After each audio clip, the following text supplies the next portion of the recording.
वैराग्य का अर्थ होता है कि अब कमल खिलने को तैयार है। कमल का जो पोषण है, कीचड़ में जो कीचड़ नहीं है उससे कमल निर्मित होता है। समझदारी को बढ़ाते हुए, गुरुओं के साथ सत्संग करते हुए और धीरे धीरे धीरे कमल जब खिलने को आता है, उस घटना का नाम वैराग्य है। कुल ही नहीं, पूरी सृष्टि महक जाती है। अब दरबार ने तो व्यवस्था की है, अब ये वैराग्य तो गृहस्थ को घट रहा है। हमारे सामने बहुत लोग आते हैं, यहाँ दरबार दिखाता है कि इसको वैराग्य, तो उसका वैराग्य कम करते हैं। पहले कहते हैं भाई थोड़ा घर की तरफ ध्यान दे। जिन्होंने घर छोड़े हैं उसके पीछे कारण होते हैं। बड़े बड़े ऋषि मुनि तपस्वी हुए जो घर ही नहीं छोड़ा, अपना कर्म नहीं छोड़ा। रविदास जी थे, है? नानक थे, कबीर भी थे। कबीर ने भी जिया है अपने आप को।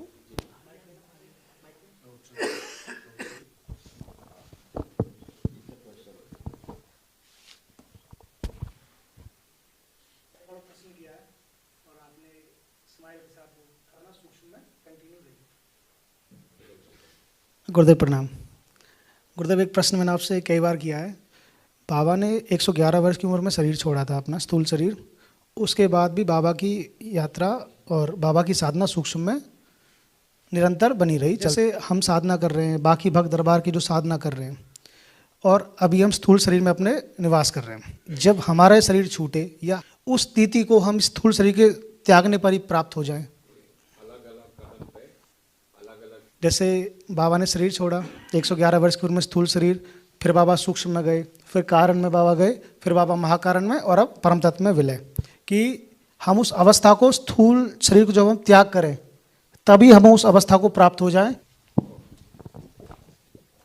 ट्रांसलेशन कर दीजिए आप। बिल्कुल, अगर सपाट शब्दों में कहा जाए तो संभव है। पिछले जो जन्म है, किया गया साधना का जो परिणाम है, वो मैटर करता है। महाअवतार बाबा जी कह लीजिए, बाबा जी के नाम से संबोधित करते हैं, आप समझ जाइए उन्हीं की चर्चा कर रहे हैं। हो भी सकती हैं, तो हम उनको नहीं जानते अभी, और उसको जान के हम लोग करेंगे भी क्या। तो वो जन्मों जन्मों का था। दूसरा कि जब मैं कहता हूँ कि जैसे बन गए हो वैसे बनाते भी जाओ। जो प्रक्रिया है, प्रकृति की जो स्थिति है, वो सबसे पहले सूक्ष्म जगत को ही भेदना होगा। हजारों हजार साल की प्रक्रिया है मोक्ष की। उस अंश ही जो है वो आगे बढ़ाते हैं, अपने ही अंश होते हैं। जीवन में कोई छोटा बड़ा नहीं है। कभी बाबा हमारे गुरु हैं, कभी हम बाबा के गुरु रहे होंगे, कभी महाअवतार अंश रहे, कभी हम महाअवतार बाबा के गुरु रहे होंगे। तो जीवन का जो खेल है वो कि जितना हम जान गए हैं उतना जनाते जाएं और लोगों में उतना अगल बगल माहौल वैसा बनाते जाएं। गुरु का अर्थ है जिसको हम केंद्र मान के चलते हैं, तो वो हमारा आइडियल होता है। एक समय विशेष के लिए आइडियल होता है। तो उस समय विशेष के लिए कोई उसका वाहक भी होता है, तो वाहक को शिष्य कह दिया जाता है। सीख रहा है, समझ रहा है गुरु से, वो शिष्य है, और क्या है। कल वो भी गुरु होगा।